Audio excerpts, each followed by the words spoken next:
go. All right. Hello, everyone. Welcome back to the 10th anniversary party. Today's session is focusing on how to get more you in your scrapbooks. And this particular session is based on a presentation that I gave for the first time. Oh my gosh, I think the first time I gave it was 5 years ago. And then the PowerPoint you're going to see was developed 4 years ago. And I think one of the reasons I wanted to do this because it's a testament to how much of what we do here is so timeless, that the wisdom we share throughout our community, that you guys share with each other, most importantly, is so fundamental to how we create time and space in our lives for scrapbooking, and how we approach this hobby with an intentional, gentle, thoughtful perspective. And one of the things that's been really important to me over the years is to make sure that my perspective and my stories are truly captured in my albums. And I'm hoping this presentation helps nudge you more in that direction if you're not already underwater and have dove in it, I'm not sure what I'm saying, already like totally committed to that perspective. Because I know it can be so tempting to focus on others, to focus on your family, to use your perspective, but to capture them. But your stories, what you're feeling, your image, and how you change over the years is just as important. And that's something that your family and your next generation is going to want to see. So in a couple of seconds here, we will switch to the PowerPoint presentation. I also have some live examples to share. I do apologize. I am sucking on a cough drop. I'm a little coffee, even more so this morning. I was sick last week, and I'm still recovering with this whole cough voice thing that doesn't sound like my normal voice. But I appreciate you guys hanging with me. We've got lots of folks on the chat, so at any time, feel free to unmute yourself, ask me a question, chime in, or jump in the chat box, chat with each other, or I will look to both you guys live and the chat box for questions towards the end. This is one of the sessions that's more teaching, more training than some of the others. We did a lot of crop time yesterday, and I know you guys have been cropping up a storm in between our sessions as well, and I just love seeing that and seeing you guys create. I actually got 4 layouts done yesterday, and these are the 2 that still need journaling, and I'm going to finish that today and get those in my album. And I was so excited to be able to just dive in and feel like I'm, contributing to my album and really making progress this weekend. All right, without further ado, let's switch over to the PowerPoint, and I'll share my screen and see how we can make sure this is all going to work out. All right.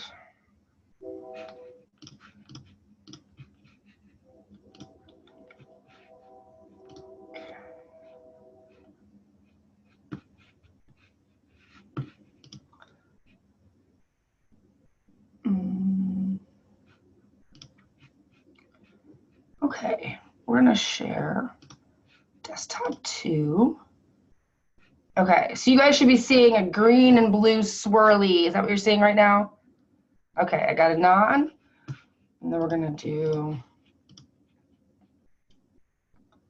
presenter view. All right, so you should be seeing just one slide. You shouldn't be seeing the presenter view. Is that correct? Okay, thank you, Fran. You're my #1 nodder. I appreciate that. All right, guys. See if I can make you guys a little smaller. Okay.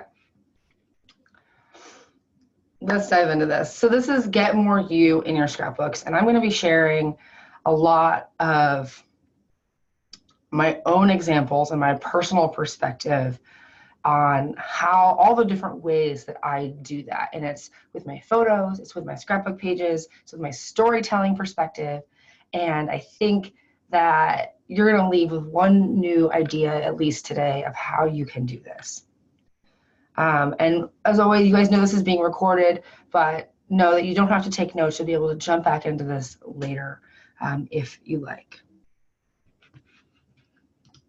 All right. So to begin, and before I show you too many photos of me, because there's a lot of me in this, a lot of me over the years, I want to tell you just briefly how I got here. So I found a Simple Scrapper in 2008, and you guys know that because that's why you're here today, because we are celebrating 10 years, and that's just so exciting, and I'm so grateful to be able to say we made it a decade in this industry. And I started Simple Scrapper as a way to document my own education as a scrapbooker, because I was really diving into the hobby at that time and didn't see there weren't that many resources on the web 10 years ago to be able to tell me how can I do this in a modern, simple way that fills me up and fits my life. All right, so here's a blast from the past. I created this in high school. This was one of my very first scrapbooks. So growing up, I definitely had an appreciation for all the photos my parents took, and even had my own camera. I remember getting my very first digital camera. I think I was a senior in high school. And while most of those photos did up in regular photo albums, you know, when I started scrapping in high school, I felt this urge to tell my story and capture what was going on in my life. And of course, we've got the classic, everything cut with scissors, everything's mounted on construction paper here. This is, you know, very old school 1990s scrapbooking. But I certainly didn't grow up thinking that I was going to end up doing this as part of my job.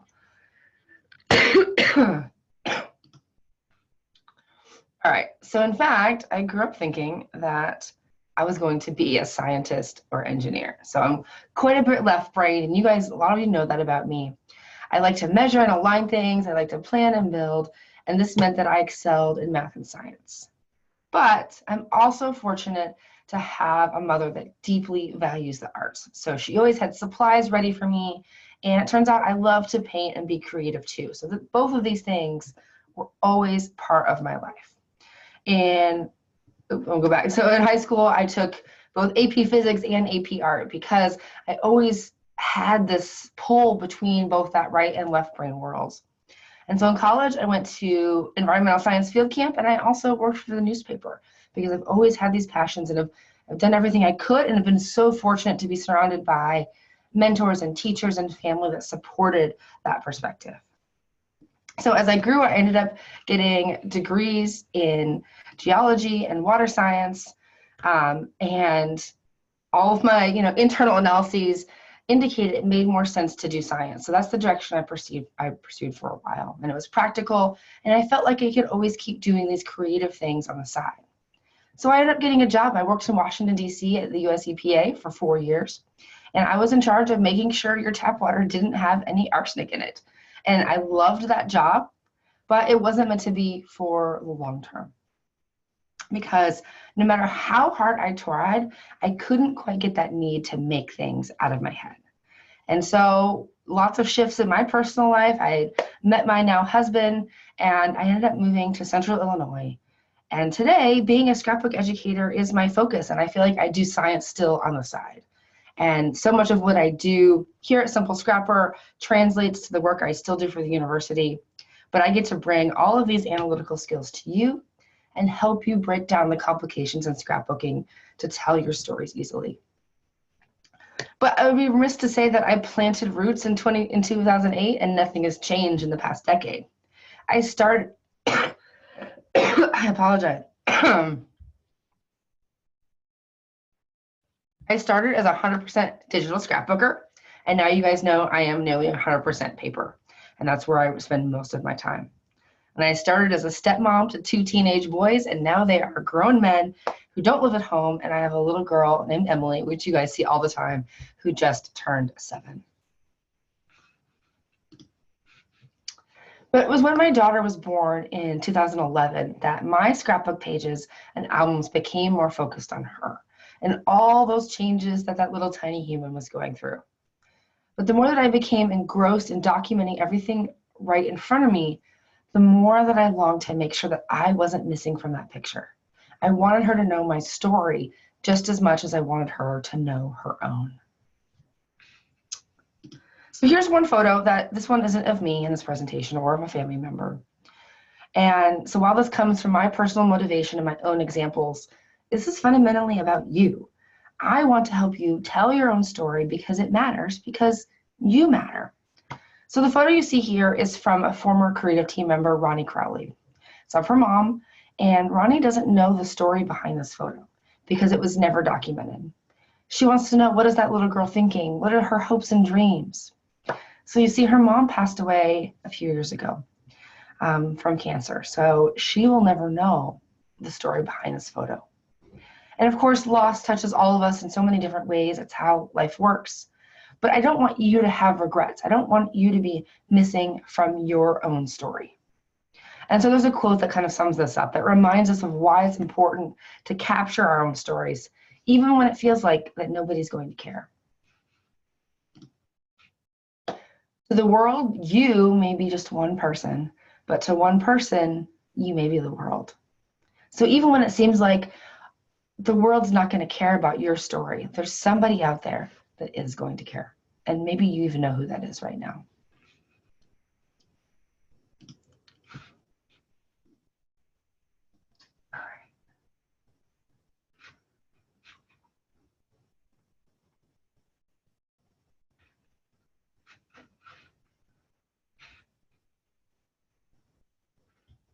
Okay. Thank you, Kim, for jumping in with troubleshooting links. I noticed there was a lot of chat messages. I wanted to make sure that most people could hear me. So, all right. So leaving a legacy is not the only benefit of scrapbooking about yourself, not even by a long shot. There are benefits that you can receive in the here and now. So you will feel happier as you express and document gratitude for what you have. You'll better understand yourself and others as you explore what makes you tick. And you'll discover new confidence and self-worth as you honor yourself on your pages.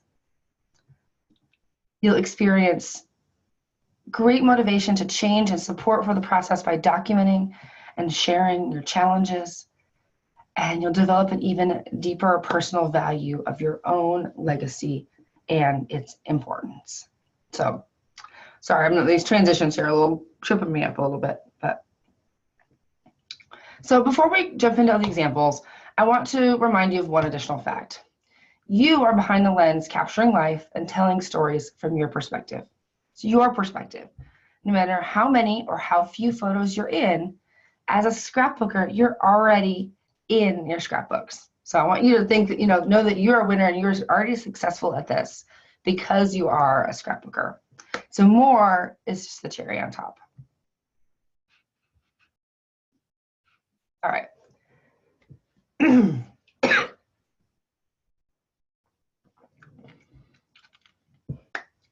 So we're starting off with photography, and that will represent about half the presentation. And then I'll share ways to get you in the picture and how to get more flattering photos of you, which we all know impacts our desire to scrapbook them, and how to take photos that tell more of your story visually. And remember, this is all being recorded, so just sit back and absorb it all. Okay.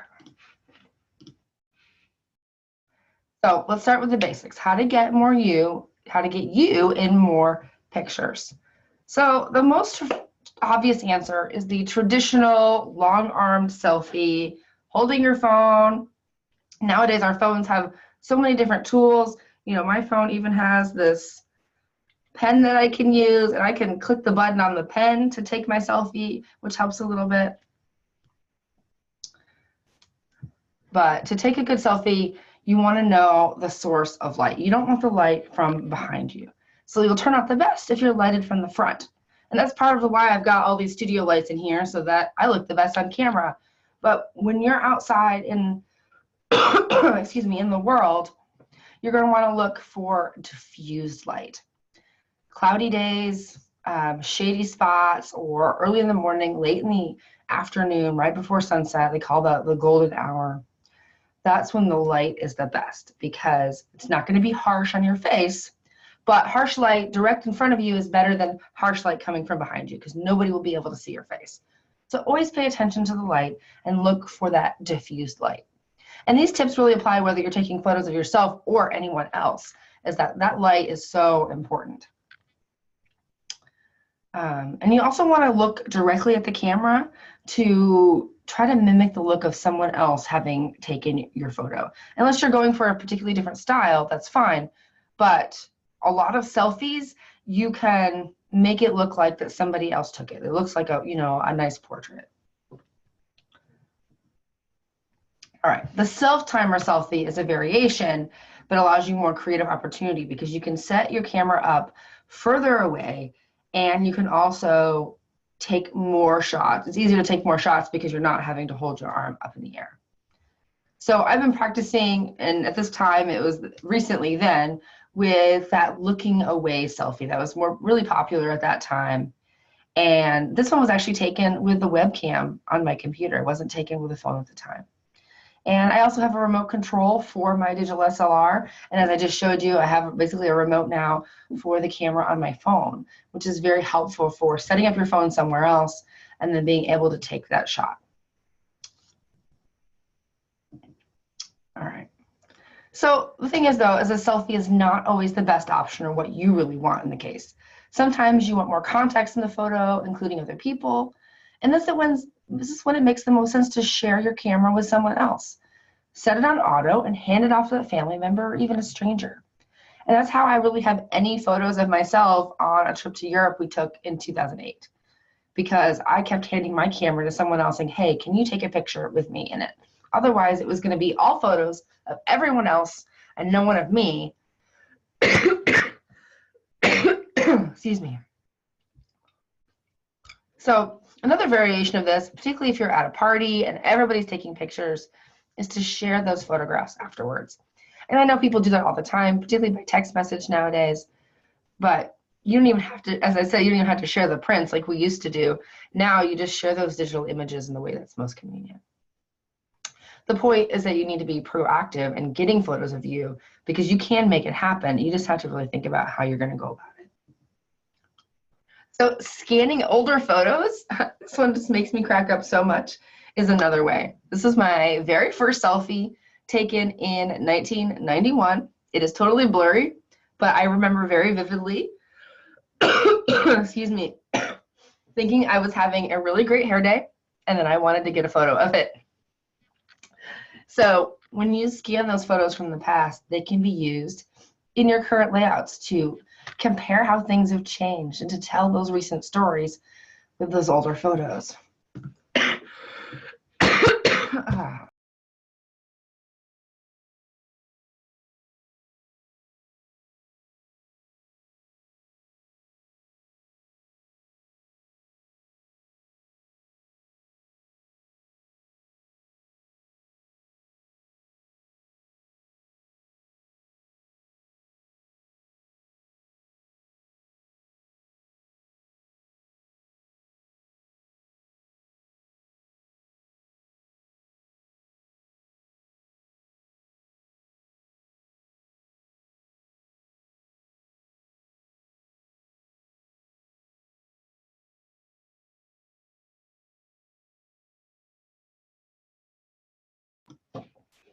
All right, guys, mornings are a little bit harder with this whole cough thing.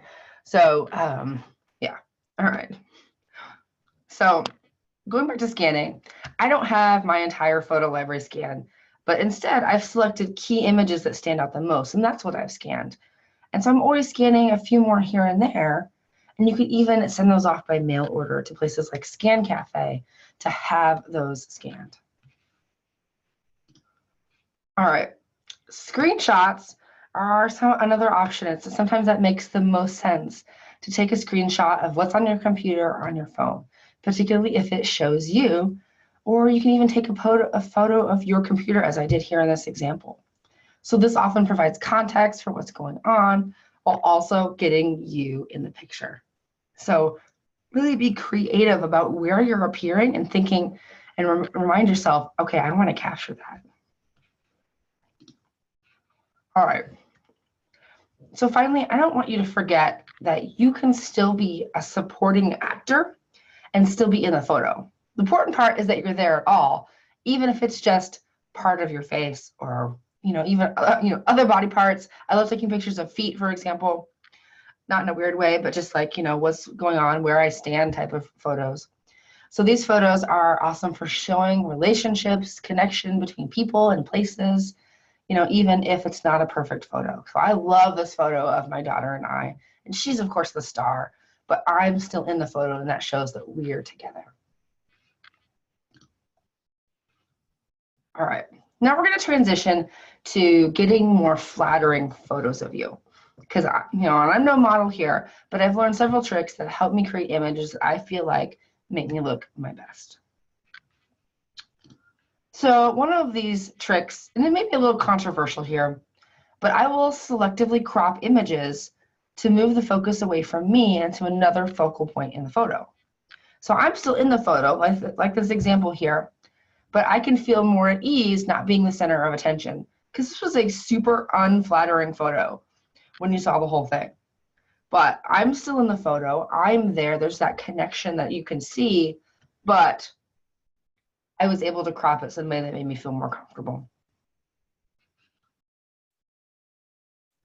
All right, so this isn't one of my favorites, but it offers a good example of this particular technique. When you look upwards towards the camera, it creates a more flattering perspective. You don't want to be taking photos from down below. Level or even higher is better because it slims your chin and creates that more flattering perspective. Another example, so you may have seen photos like this was one of my headshots from a few years ago. And what you may not know is that every single headshot you've ever seen of me has been a photo I took myself using one of these techniques. I took it either a long arm selfie, a self timer on a tripod. Every photo I've taken myself. But what you may not know is that for every one of those photos, there's 40, 50, maybe even 100 outtakes of that I didn't use, because taking lots of photos helps you get that one that you're going to like. And you may do this now with your selfies, but I don't feel like there's a problem with that. If you've got the time, then just do it and take lots of versions, tilt your head different ways, try different lighting, and then delete all the ones you don't want. The experimentation is really what's going to help you get better photos. And then the more you experiment, the more you'll know this is my best side, and that's where we go to our next point here. Because when you know your best side, you know which direction you like to tilt your head, you can do that more naturally. And you know, it's funny, my mom, she still says this to this day. Why do you always turn your head that way when you're going to take a picture? And so I don't know, it's just what I do. I know which way I like the photos to turn out. And so I always end up tilting my head that way. Same with, I learned some posing techniques from a professional photographer a few years ago in terms of like when you are having a photo taken of you by someone else, you want to kind of lean slightly forward, kind of push your chest out a little bit and pop your booty to the back. It may not be flattering from the side, but from the front, you're going to look slimmer and, you know, more shapely, I guess. All right. So here's another example of using that same angle again. And another example, because I've taken a lot of pictures from that perspective. All right. So now that we've really upped this vanity to knowing your best side, this is where I'm going to tell you to throw all of that out the window and to stop worrying so much about how you look. And I find this easiest to practice by letting loose and being goofy. So this photos of my daughter and I after bath time, and we have so many photos of us making faces. And nowadays, of course, we have them with all the face filters on our phones. So then the photo is more about the emotion, the experience, and less about how you look. And so all those imperfections just kind of fade away and they don't matter anymore. And then, of course, we can go back to vanity here. There's some practical tips. You can use filters on your phone or on your computer to make your photo a little bit more flattering, to soften things out, smoothing skin. And one of the tricks that I often do is if I have a photo that just doesn't look right, oftentimes it's like an indoor nighttime photo, it's really yellow and I can't seem to color correct it, I will make it high contrast black and white. And so that kind of takes the focus off, it kind of smooths things out, and it always ends up looking better. And particularly as we go into the holiday season, you'll see a lot of my Christmas photos end up being black and white because I feel like they're poor photos. And so I pair lots of black and whites with those really nice daytime photos that I end up getting as well. All right, and then finally, you can use creative techniques to take more flattering photos, but that are a little bit different. So this image was a snapshot in time, and it was for a particular personal reason, and it didn't need to include my face to be personal or meaningful. It was really the necklace that I was wearing and what was going on in my life that day that I wanted to document.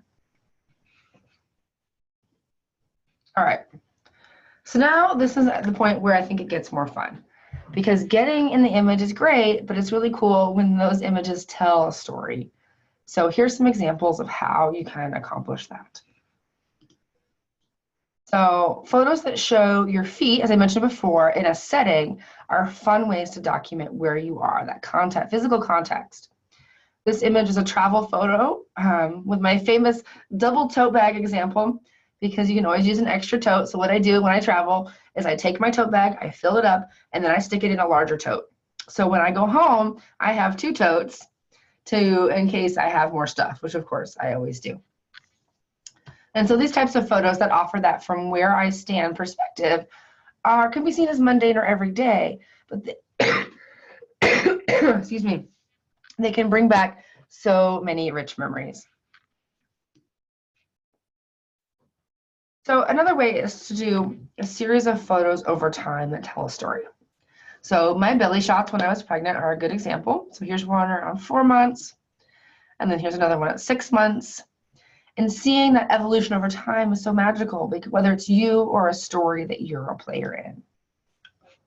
And so this is a different type of example. This is a photo during the winter from one of my old offices. And so while it was neat to overlook our university quad, the view was actually the only great thing about that office. It had horrible temperature control. It was burning hot in the winter and freezing in the summer. And then, so I started taking photos in different seasons out that window. So here in the summer, you could barely see anything at all. You can't see the buildings because of the trees. So this series of photos show a change, provide a backdrop for journaling that describes the meaning of those changes. So for me, summers on campus meant more peaceful days because all those noisy students were gone. All right. So you may have noticed that I wasn't in the last 2 photos. Parts of getting more you in your scrapbooks is also about just getting life as you experience it in there. You may already be documenting every day, but when you focus on celebrating your unique perspective as part of that story, it becomes more meaningful. So this is a photo of bottles filled with water waiting for formula. It's totally mundane and everyday, but it also tells the story of a difficult decision to switch to formula feeding that actually made our lives a lot easier. So you can also capture things you love, whether it's specific items or beautiful things you find, like this leaf. And so when you invite what you love into your albums, either through your photos or the products you choose, you are getting in your story. And that's another great example of how I know you're already doing that. So the things you make also tell more of your story. By honoring what you love to do, whether it's scrapbooking or cooking, you also help elevate that activity to one importance in the eyes of your readers. The activities you enjoy are part of your story and often reveal much about your personality and preferences. And so in our refresh retreats and challenges that we create, we're often encouraging you to scrapbook about scrapbooking, just because it's so important to get that part of your life into your albums. Yes, it's evidenced by the fact that you have these scrapbooks, but think about, folks want to know why you do it, what it means to you, how you did it, where you did it. All right. Your story can also be captured with images that trigger memories. So last night at our crowd, I mentioned my colossal set. This was one of the very first scrapbooking tools that I bought in my very first attempt at this hobby back in 2004 and 5. So this is a great way to save a memory without saving the item, because I got rid of that colossal set because I didn't need it anymore. So capturing these photos that will trigger memories later are an important part of the record. And of course, they're easy to get, and they give you that permission to let go of physical items as well. And then, of course, we have the photo bomb. So I want to again emphasize that telling your story doesn't require perfection. Even if you could only get your hair and your left eye in the picture, a photo bomb still documents that you were there and that you lived the story. So before we get to these examples, I want to touch briefly on capturing your story as it happens and in reflection, but with words. So on the next slide, I'm sharing 7 different ideas to improve this aspect of your scrapbooking. All right. So you can send an email to yourself and even set up filters for your inbox so the message gets moved to a specific filter. You can use an all-in-one capture system like Evernote that allows you not only to input writing, but capture snippets from across the web and upload images from your phone. You can use apps that prompt you with questions about your day or what you're doing, and Day One is a popular example. You can use apps that slurp up the content from all your social networks, making it easy to see a written record of your life in one place. And you can go old school, of course, and keep notebooks or journals for your words. And I know some scrapbookers keep a variety of these for specific purposes, such as quotes from family members. You can continually improve upon your ability to write clearly and authentically by practicing it often, even when you have no purpose, just to stay tuned up. And I think the morning pages, which we've been talking about in our Artist Way study group this year, is another great example of how important it is to just be writing all the time to help your brain process your thoughts and get your stories out. And not only does it help you just as on a personal level, it helps you become a better scrapbooker and journaler from that perspective. And then, of course, you can also use specific storytelling prompts to get started. We have hundreds of story starters within the Simple Scrapper membership, and our creative team makes beautiful pages of these each and every month to help give you examples of how you can go deeper in your stories and use those to tell the stories of today, but tell the stories underneath that photo. Okay, so here's the deal. Words are fundamentally what separates scrapbooks from photo albums. Words bring our photos to life, but they can also become a surrogate when there is no photos. So one of the questions I get asked a lot is how to document yourself when there aren't enough photos. You can do a lot with memorabilia and stock photos, but the most powerful way is to simply use your words to describe what you see in a photo that doesn't exist. It's very simple and it works. So armed with words and photos, you're all ready to scrapbook. So we're going to go on a little time machine trip here. So for many, this is where the drive to document yourself is met with resistance. Maybe it feels awkward or you don't know what to say. So in this section, I've got 8 different story themes with examples that can be used over and over to scrapbook about yourself. So this is a digital layout created in the fall of 2009. This is one of my second mirror selfies that I took. At that time, I couldn't figure out how to get myself in the picture with my digital SLR, so I would take it in the mirror.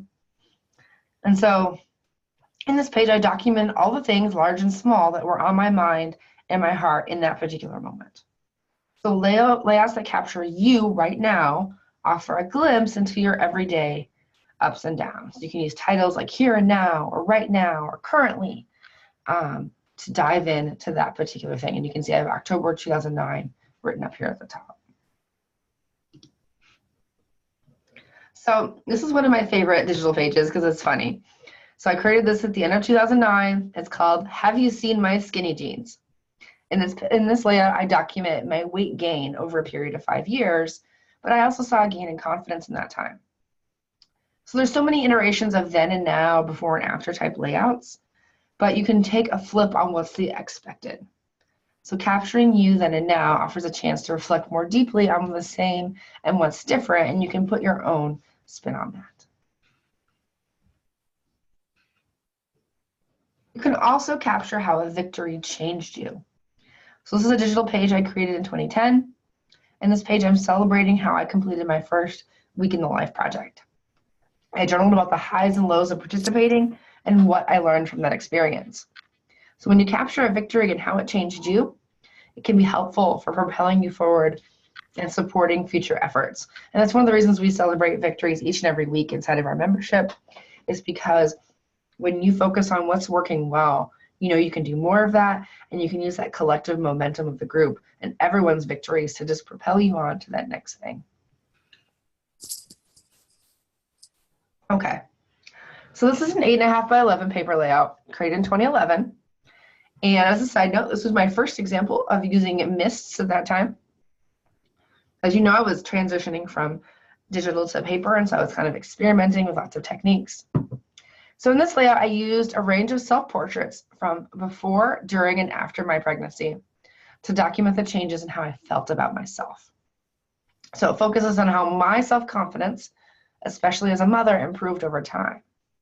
When you capture how you feel and documenting that self-praise, it creates a tangible reminder for when you're feeling down. And I think this is a secret that happy people rely on, whether you're doing it on your scrapbook pages or in your journal, when you can go back and think and focusing on that internal gratitude, it's something you can always go back to for a boost when you are having a down day.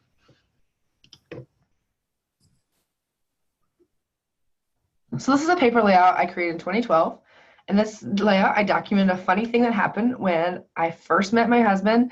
It's a story he likes to tell again and again, and it's so silly, but it's something that's part of my story. So capturing that external perspective provides a little bit more variety. And the selfie that I took there had nothing to do with the time period in which the story actually occurred. The story that I'm telling occurred in 2006, but I'm telling the story from the present perspective, looking back from now. So I want you to always feel that permission to capture a story they tell about you, even if it's way back. This is a paper layout from 2013. You saw that photo earlier in the examples. So in this layout, I have hidden journaling inside one of those pockets. And I reflect on my personal journey towards feeling enough and sufficient. And that, which of course is a common struggle among women. And you've seen several pages here where I'm focusing on confidence. And so when you capture that you are enough, especially with this heartfelt journaling, can be very cathartic and therapeutic. Here's another 8.5 by 11 layout from 2013. So in this one, I talk about stress eating, how it impacts my life. And so all your little quirks, positive and negative, are starting points for layouts that capture just a little piece of what makes you you, what makes you unique. And so those are some of the layouts I treasure most, whether they're about me or other family members, because they help us all understand each other better. And so it's not always the big moment that I'm scrapbooking. It's about one little thing and what I can see from that photo, what it tells me about myself. So here's another paper layout from 2013.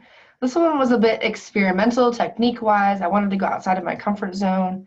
So I journaled in a very stream of consciousness style with a gold Sharpie on the background about my worries and fears about being a business owner.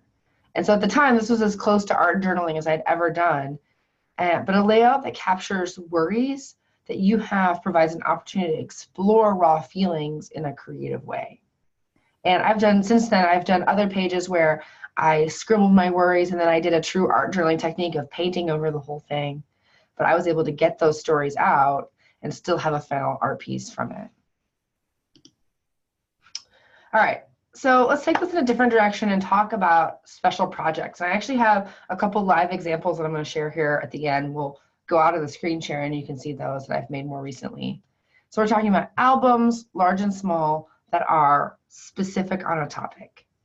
And so putting you in the focus on these albums not only impacts the layout choices, but also the projects you choose and take on, the choices that you make for those albums. All right, so this is a blast from the past. I can't believe this photo. My hair was so red then.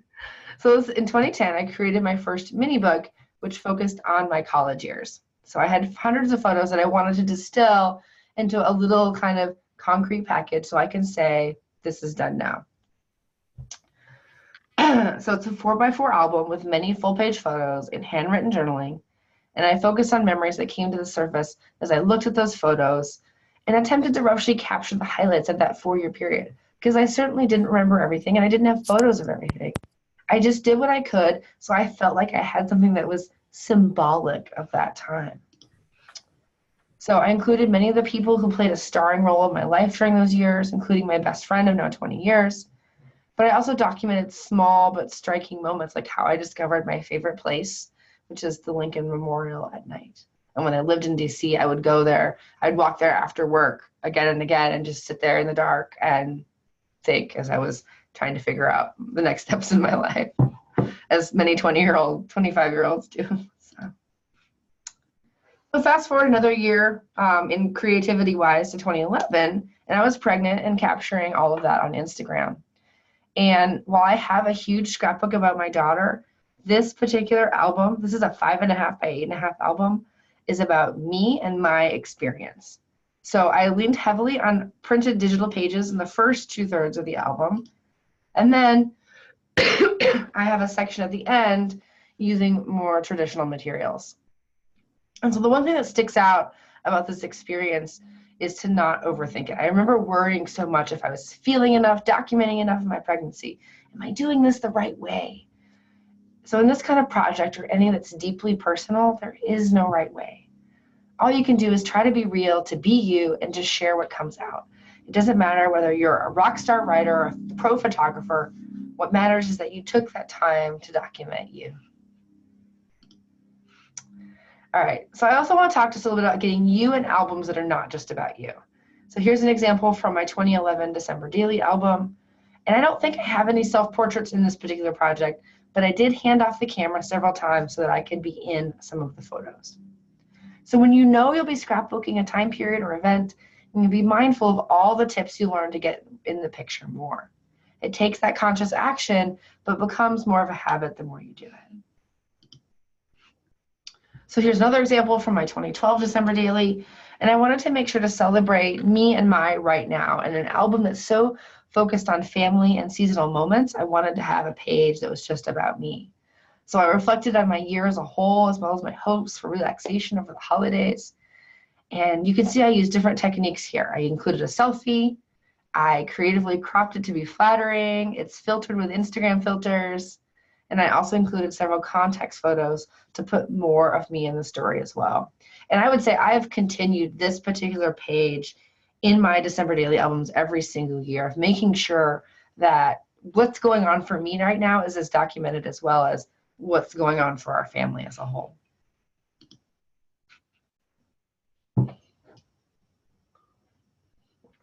So here's another example. Summer and vacation projects are a lot like holiday albums because they require that advanced planning and mindfulness to get you in the picture. So this is an example from our 2011 vacation album to Michigan, but this is actually an ongoing album for all of our trips there.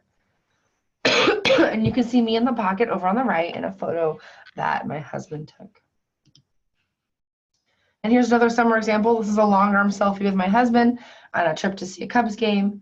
And I could have taken a photo of just him, but I wanted to be in the story as well because that's important to me.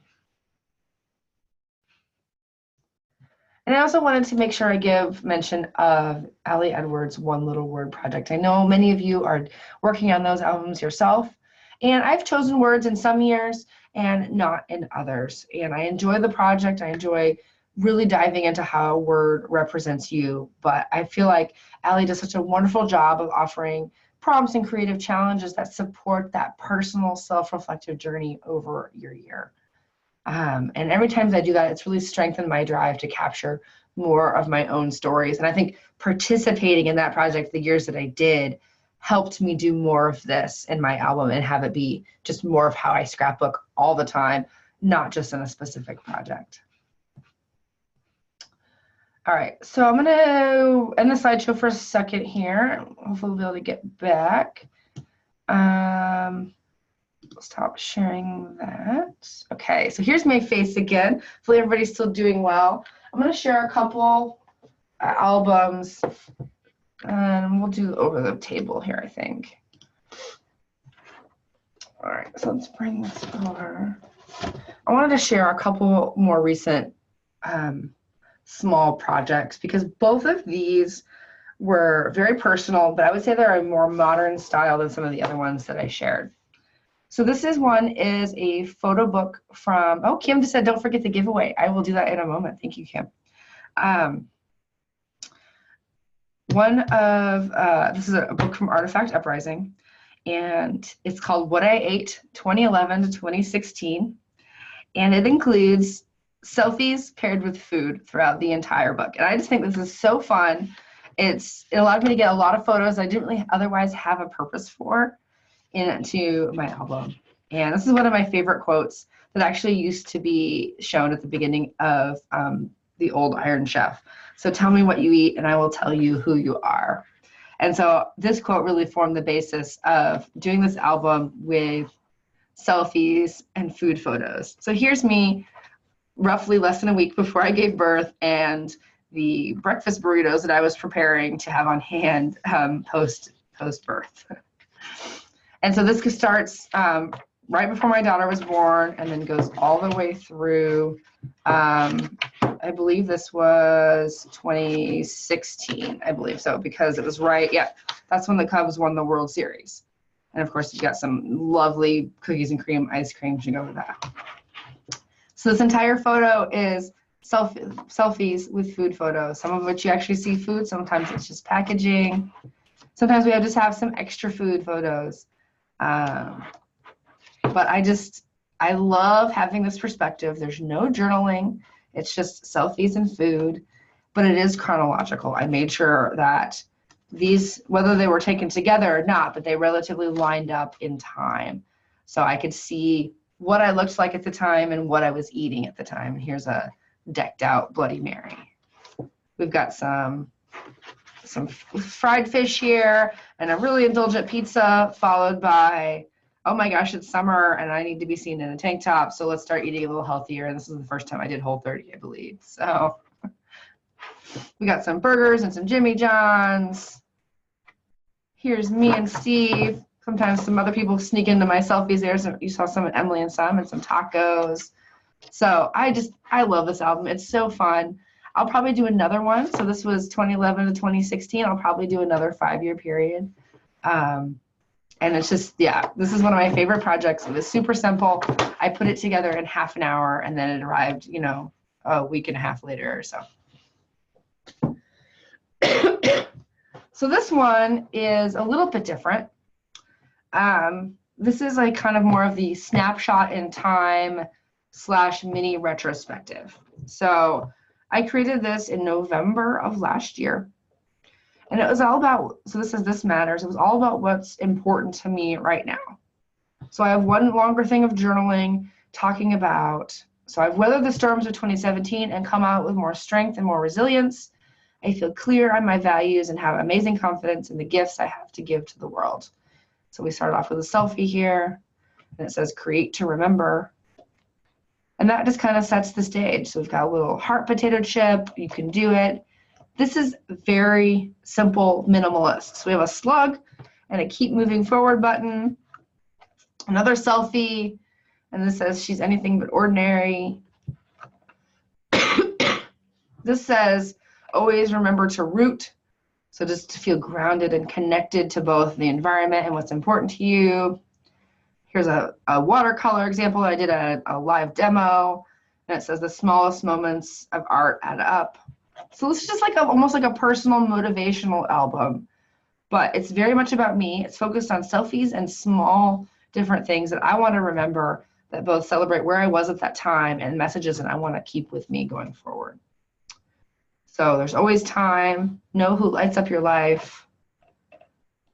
Treasuring stillness is a picture of just going out fishing on the lake in the evening. This was cut down from a Ali Edwards story kit card. Sometimes you have to look back in order to understand the things that lie ahead. I thought that felt, excuse me, that was the right, perfect perspective for looking back on images from my year and using those to tell forward-thinking stories and forward-thinking statements for myself. Loyalty through thick and thin. This is a picture at a baseball game. Tough and strong. The year I loved it. This is an example. The first year I felt like I finally felt like I had good hair. Make pretty stuff. Made to last. So many different connotations of that. My husband and I have so many pictures of him taking photos of the same thing. And this celebrates my love of photos. Yeah, and then finally just the last one of the I actually printed this out in 12 by 12 and it's in my living room. because I love this photo of the two people that I love most. So very, very simple, very minimalist. You know, these are very different types of projects, but they both are ways that I've gotten myself as an accessory to my story. Because yes, I'm also in, here's my 2018 album, and some of you guys saw this last night. Let's just take one. Here's a layout that's just about me. I have several pages in here that have a selfie, and it's a layout about something going on in my life. But I like having these extra projects because they're easy to create, particularly when they're about you. You don't need to get anybody else's perspective. And they're a way, particularly with this one, to get those photos that you don't really feel like are otherwise scrappable. You're not gonna, you may not create a layout about a burger, or you might, but it's when you put them all together, it makes it something super special. All right, so before we go back, I am gonna do the giveaway, and I do have a couple more slides to share. So for this particular session, I am giving away a 3-month membership at Simple Scrapper. And with that membership, which no matter if you sign up anytime, you get the Before Your Story class. This is a workshop that I created originally for big picture classes, but I own the rights to it now, and it's inside of our Simple Scrapper membership. And I'll have a few examples of that at the end of my slide presentation. So what we're going to do here, I'm going to find my instructions here. So we're going to use the chat box to do this giveaway. I'm going to pick a random number, and you can enter it once to win. And if you're already a member, you'll get your membership reimbursed. Or if you're not a member, then you will get a chance to try us out for 3 months. All right, here. So I have a random number, and once I paste this in the chat box, you are free to enter your number. And remember, you can only enter once. So enter a number between 1 and 100. The closest without going over will be our winner.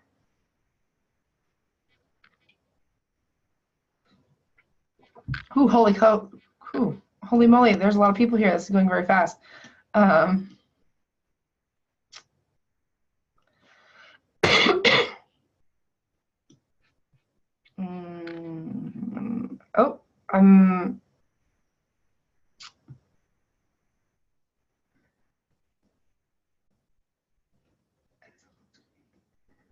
Okay, we don't need to share a screen here. How do we,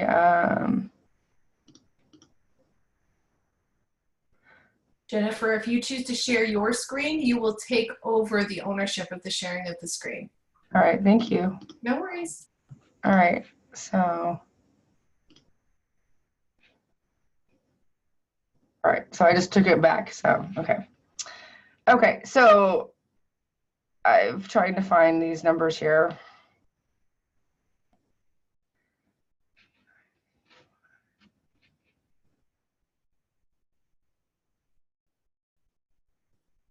I think Michael Lynn was actually trying to type 24, so I don't want to type 4. Okay. But I just throwing it out there. Sure. So the number was 61, and so it looks like Lois is the closest. She had 59. All right. Thank you. So Lois, if you would email me, we can get you all set up. All right. Thank you, guys. Okay. Now let's jump back in. So we'll share again. Bring up a presentation. And all right, we should be back in it. So now that you know how to get more you in your scrapbooks going forward, you may want some help looking back. And so there's one more project that I want to share. This is the Before Your Story album project.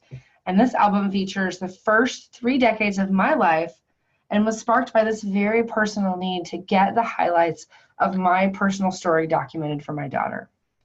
So this Before Your Story class is available inside of our My Simple Scrapper membership community. And over the course of 6 weeks, you can develop an album that focuses exclusively on you and your life from birth to adulthood. So in this album, I use Stacey Julian's Library of Memories categories to simplify and organize storytelling. there's actually 6 different sections, but there's people, places, things, and then instead of us, it's me. So this is the places section, and things, and then I've marked with a photo of me at Disneyland sucking my thumb. I also use timelines in this album to capture specific facts and serve as a reference for the photos in the album. So this is actually an index of the photos. And the album leans heavily on the use of simple pocket pages to get these stories captured. So I use one Project Life mini kit. They're not actually producing those mini kits anymore. You can find a couple of them on Amazon, and I think there's actually a couple still left on the Becky Higgins website. But you can use one collection of supplies because you only need about 100 Project Life cards to do the album. It also includes a couple different layouts, but it's really pocket page focused as a method towards simplicity. But I didn't want to lose that opportunity to get more creative and tell longer stories. So I've got 4 different layouts that actually don't have journaling on them. They have full page journaling that goes with them. So this Before Your Story album is a simple approach to autobiographical scrapbooking, and I use all my left brain magical powers to make it easy for you with worksheets, prompts, and diagrams. And I know a lot of you watching today have worked on this album or are still working on your album, and it helps you break down these memories into specific snippets to document. Because that, your birth to adulthood story is a lot of years, and so I make it easy for you to figure out what stories to include and what to leave out or save for another time. And I also share lots of variations to help you make the project work for your style and needs. So you can do it all digitally, you can do it as a photo book, you can do different sizes of albums. There's always ways to customize it to fit the ways that you want a scrapbook. All right, so Natalie just says that's a 2019 project for me to complete the class. She's been sorting through her photos to get ready. I'm happy to take any questions at this point. I'm going to stop the screen share, get out of the presentation, all that. And yeah, so happy to chat a little bit with you guys in our last couple minutes here. And take any questions about any part of scrapbooking you, getting selfies, and incorporating those photos of you into your albums.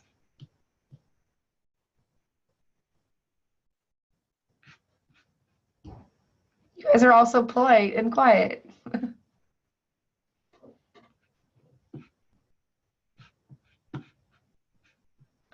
I just really enjoyed the presentation. It was nice. I do a lot of this stuff separately, but it was nice seeing it in one, felt like one cohesive project. Will the actual presentation be available anywhere as a download or like a PDF? Or I can do that, yeah. I think that'd be kind of cool. Thanks. Awesome, yeah. That would be nice. I also think it was a really fun presentation. Do you have you plan your years a lot. Do you have a mini book about yourself plan of how often you do that, or do you just do it when it strikes you? Okay, can you elaborate more? I'm trying to understand exactly what, like a mini book about my planning? No, not about your planning, but how often do you think you want to do a project that really focuses on you? Like no, I wouldn't say that Before Your Story and the pregnancy album. I mean, you have a lot there. Yeah, no, I do. I guess I've followed my inspiration over the years. Okay. And of course, right after my daughter was born, like I felt that huge need. Mm-hmm. And I think that people go through transitions in life that give you a deeper need to do something a little bit different. And so I would say, especially these little projects, these were both like spur of the moment, like, oh, I should just do that. And I can because it's easy. Whereas something like Before Your Story requires an investment of energy. And that's probably why I've not done the one for my husband yet, because it also requires his buy-in and his energy into collecting the photos and doing all the journaling for it. Okay. I would say I don't plan that as much as I plan how I want to approach my scrapbooking for this year, and that those are extra projects kind of just come up. Okay. And that's when I feel that permission to like, all right, I'm going to do something fun and share it with you guys and do it just because I want to do it. Got it. Thanks. Uh-huh. I have a quick question about building up gumption. Basically, although I spent the morning chatting with you guys, I am a more shy person, and I like to take part in challenges like a day in the life or something of that nature. And I don't mind setting up my camera's timer and taking pictures of myself folding laundry or doing the dishes or that sort of thing. But when she takes those like shopping cart ones and puts her phone on the floor, I mean, I don't put my camera on the floor usually, you know, like where other people could harm it sort of thing. It's my camera, right? Like it's my fourth child. So how do you build up the gumption to sort of do those shots and not worry about not necessarily what other people are going to think? I mean, I've been in stores and been told to put away my camera, even if I wasn't taking photographs, because people spot people with DSLRs and they get all worried about, you know, style compromisation and, you know, stealing of designs and blah, blah, blah. When sometimes I've gone into garden centers before, and when I was practicing my photography, looking for like repeating patterns or textures or things like that, and I've asked permission so that I don't get accosted, because really I'm just taking pictures, I'm trying to practice. But I'm feeling pretty self-conscious when it is a timer shot and I don't have it quite already in my mind. How do you build yourself up for that? I mean, practice is the way to do it, but out in public, how can you just say to somebody that you're just trying to express yourself, just like the clothes that you chose as your outfit that day or whatever, that this is how I do it? Well, you know, so you have a good example there. Nobody's going to come up to you and say, gosh, that outfit is just not so good. So you have to think about that. It's just like that, it's something that you're choosing, you're choosing to express yourself. And for the most part, people might be like, oh, what's she doing? Yeah. But they're probably going to be more, if they do understand what you're doing, they're like, oh, that's really cool.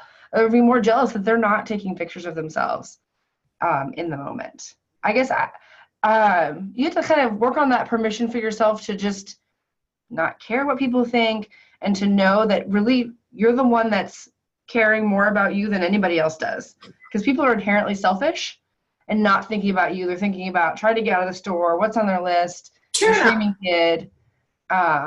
They're not judging you as much as you're judging yourself. Okay. So that's one thing.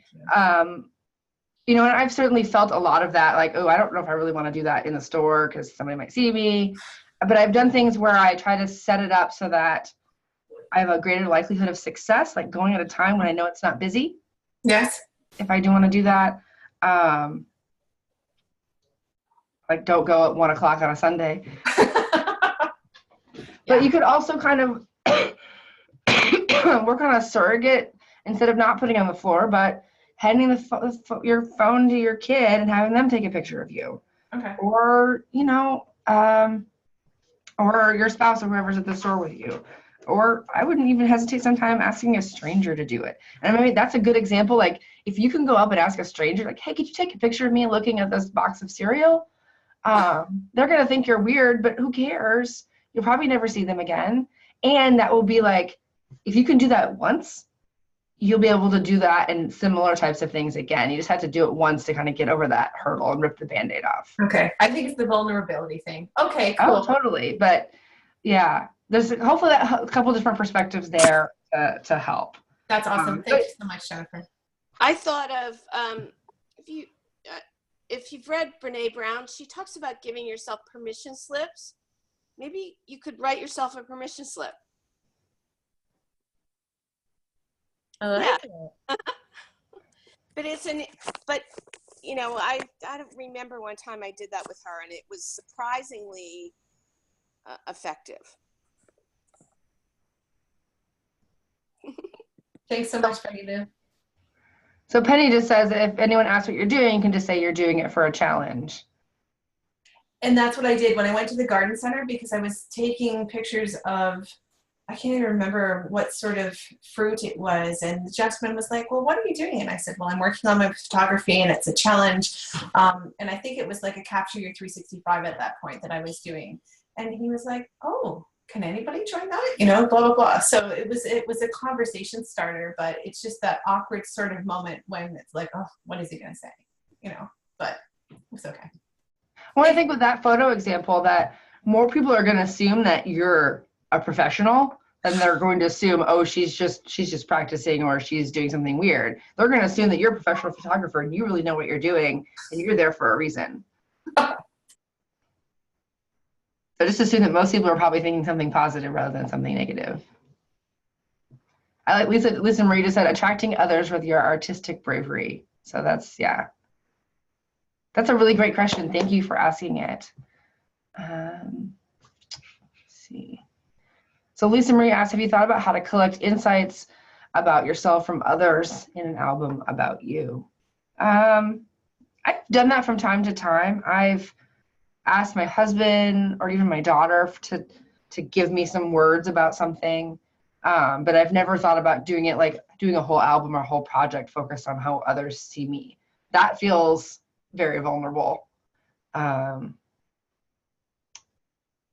But I like that idea though. It could be a very interesting album, particularly maybe one to work on over time. If maybe people say nice things about you, you can collect those as a personal praise journal, you know, of here's all the nice things about me. When you're feeling down, you go visit that. Even if it's not a scrapbook album, a journal like that would be, I think, super, super helpful. There was a question like way back about with selfies, I think specifically feeling comfortable about like in the picture. And I think you talked a lot about just trial and error and practice.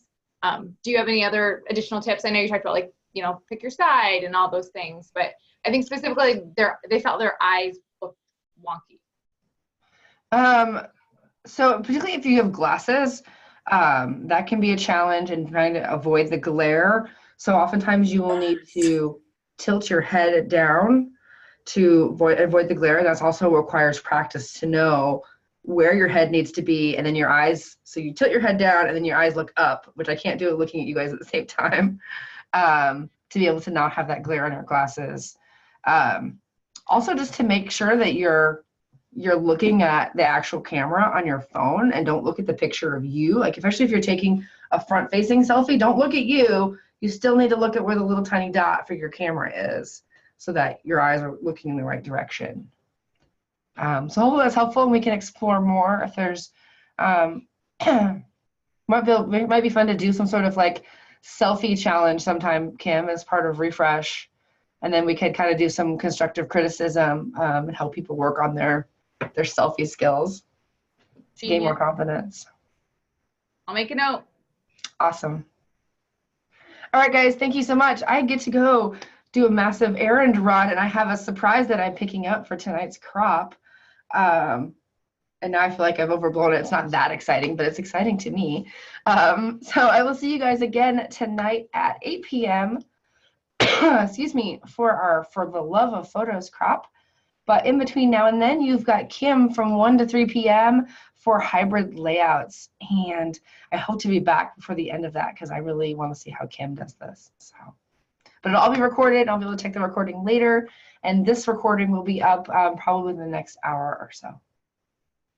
Thanks, guys. I so appreciate all of you. And thank you for those of you watching in the replay as well for joining us for the 10th anniversary party. It continues. Yay, yay.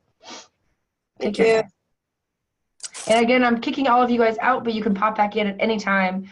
We just need to kick you out in order to finish the recording.